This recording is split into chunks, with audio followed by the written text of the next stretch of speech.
We saw this entire transition, just linear TV, then very, very slow internet, then SMS. I remember that I was on the soccer field with my friends and we had like our first phone when we were like 14 or something, and we used to send text messages to each other, like from the one goal to the other, right? And we would imagine like there's a message flying, like an invisible thing flying here, and it's ending up in your phone and you're on the other side of the field. And I remember that was so fun, that like we texted each other just nonsense. But just that magic of that communication was really, really cool. And I think at that moment in time, I didn't know about telegraph or how that changed like communication, or even printing books, etc. But now at this age, seeing this, it's the exact same thing. But what I do find difficult is that because you understand more, like the subject of money is so big that you start doubting yourself. Like, am I living in this moment in time that this thing is happening? And when you see, well, again, something like Fidelity say, this is akin to fire and the wheel, like, wow, it's like we were alive at that moment in time. Like, what has been the impact of fire and the wheel? Well, that's pretty incredible, yeah, that we are actually there. We are lucky enough to be there, yeah. People understand communication, but money is just like a given for a lot of people, and especially for me as well. If you grow up as a millennial in a Western country, you don't even have to be, you can be poor and you're rich compared to other people in the world, right? So there, you don't really have the real problems that people in other parts of the world have. So the money still works for you in a certain way, right? So when it really clicked for me is like, okay, you have system A, which is the fiat system, which is the debt-based system. And then you have system B, which is nice, yeah? System Bitcoin, where everything is forced to be transparent and you can check all the questions you have, you can check yourself. So also when people watch this video, they don't have to believe me. I think we all should invite people to check for themselves what we believe is true, right? And so when I go to work or I expend energy, physical or mind, whatever, like everyone does that, and you get energy in return in the form of the money, right? But the thing that we use to package that energy in, what we call money, is engineered to lose value at least like 2% a year. In reality, it's way more. So when you come back home from taking risks to earn that money, and the energy you captured is melting away every year, and you don't want to expend that money energy at that moment in time, but maybe in a year to buy a house or whatever, have a child or start a family, you need to take more risk to mitigate that debasement of that energy.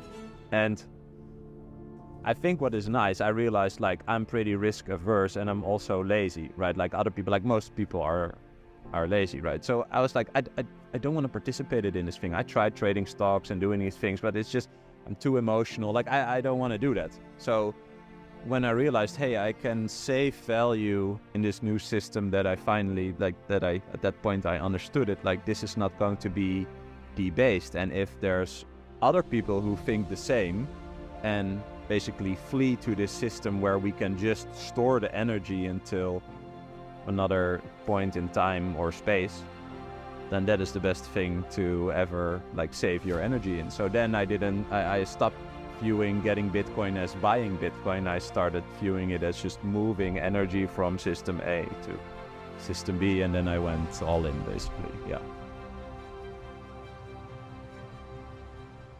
You take risk and you expend energy to get energy in return to eventually also spend that energy in a point of time in the future, right? Whatever you want to spend that on. So if you watch this video, look to the right, wherever you are, and look at anything you see, and everything is made up or is maintained by energy. Everything, the plants, everything.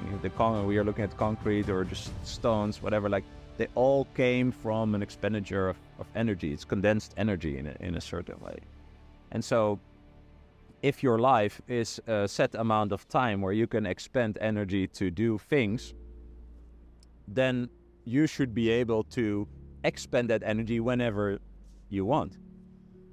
But if we use a way to exchange that energy between people that is flawed, which is what, is the fiat money, then because of decisions of other people that you don't know, your life is influenced, your time preference, right, is influenced. You are forced to be short-sighted in time. You are forced to discount the future.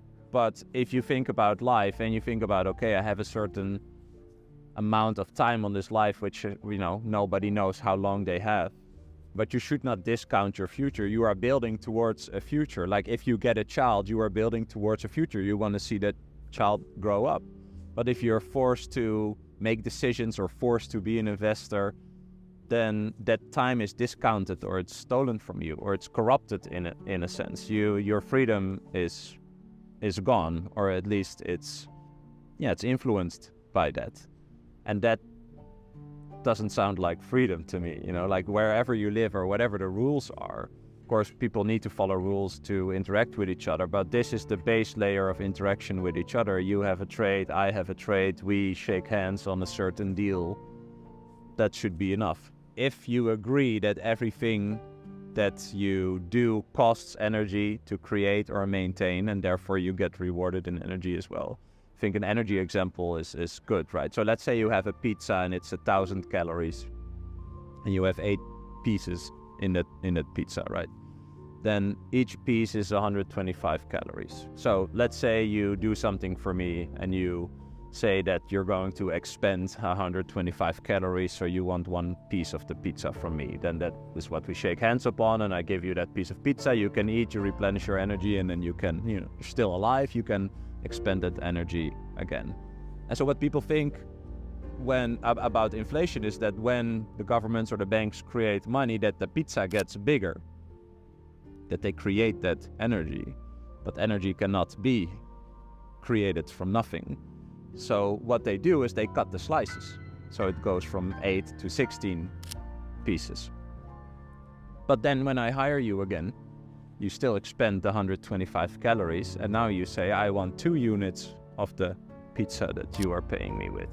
So that is also the difference between value, which is the energy, and the price, which is the units in which we exchange that value, right? So first you wanted 1 unit of the pizza, now you want 2, and that is for me the explanation of inflation. Like for me that is just it.